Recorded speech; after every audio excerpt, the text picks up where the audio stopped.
Warpage is an out-of-plane change in shape that occurs as the result of parts not shrinking uniformly. All warpage occurs because the part does not shrink uniformly.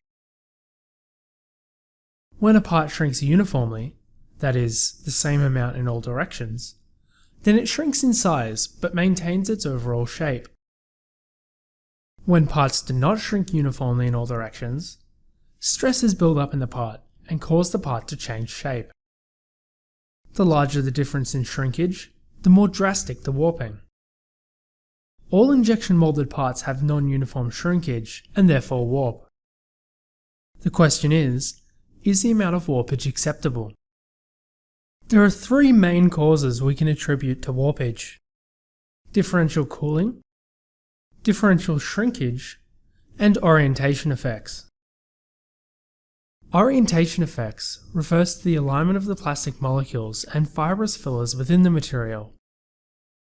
As the paperclip fills, the molecules within the material align themselves. The material shrinks both parallel and perpendicular to the alignment. How much the paperclip shrinks in each direction depends on the material and the overall molecular alignment. Deflection plots. Use best fit to display deflections. This technique makes it appear that the part is shrinking and warping towards its center.